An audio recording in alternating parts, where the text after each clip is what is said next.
Hi everyone, Tom from Ever Strength. Today I wanted to talk to you about the importance of optimism, positive outlook on life and how it could affect health.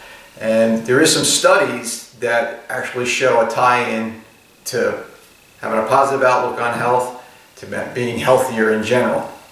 So optimism, is someone that could see a silver lining in a given situation that may seem negative in a lot of people. And negative or pessimist will look at the bad side of it. It's the half empty, half full glass concept. It's, obviously we know what a pessimist and an optimist is, but positive psychology, which is the study of optimism and how it affects people, has been gaining a lot of traction in sciences now, and seeing that there's actually really something to it, that someone that is positive and how it affects their health in a positive way.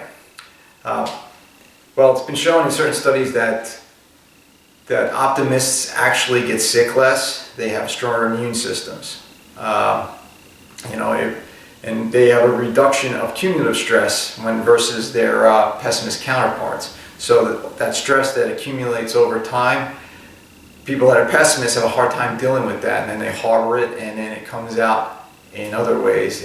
Finally, their health collapses, they get a sickness or an ailment, and then that could just get worse over time if they don't correct their behavior. So it's important, obviously, to look towards optimism, try to not stress over things, because the link between optimism and recovery is a big deal, especially when you go to a hospital if you happen to get sick. People that are more positive or optimists have less recovery time, or don't even have to go for rehospitalization. Especially, they did a study on heart patients, and what they did was they did a questionnaire to see where they, on the whole continuum of positive and negative, and the people that scored high in the positive range, which were considered optimists, actually had a higher recovery rate. They recovered quicker, and they didn't need rehospitalization.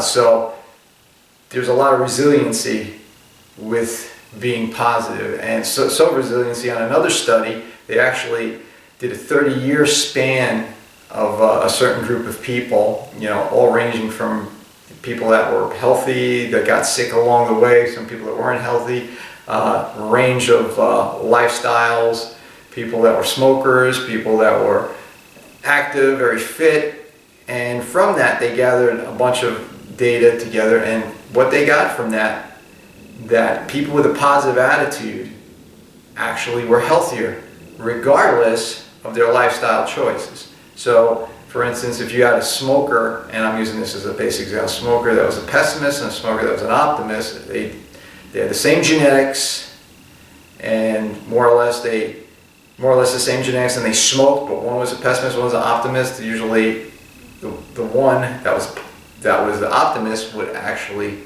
live longer, or would have less problems, or they'd be able to recover quickly. They wouldn't spiral out of control, which tends to happen with pessimists.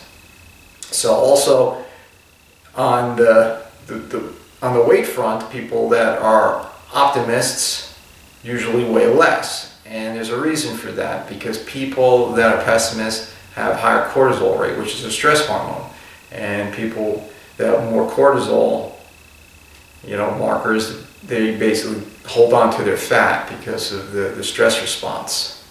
So it'd be a good idea, again, especially if you want to get healthy and you want to lose weight, to try to keep with a positive outlook. There's also protein markers that they've tested, people that were optimists, that showed that there's higher incidence of inflammation in people that are pessimists. So they did pessimists and optimists side by side, and these protein markers for internal inflammation were higher in pessimists. So that could lead to a whole bunch of things with internal organs, stroke, heart attack. It doesn't matter.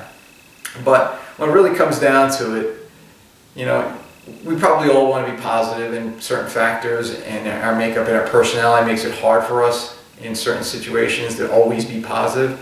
But we should always try to do exercises brain exercises, even working out helps to get those endorphins going to help you tackle things a little easier. So you ever notice after a workout, you could be stressed, but then after the workout, that stress seems diminished and you're able to maybe handle the problem a little better.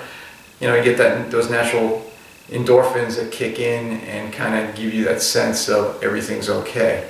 So that's why I recommend that you use fitness as kind of a natural type of Prozac. And with that, if you're positive, it's kind of the law of attraction. If you have positive energy, you're going to attract it back to you. So you're going to be attracting positive people, and then you'll be the sum of your surroundings. So then all your surroundings will be positive.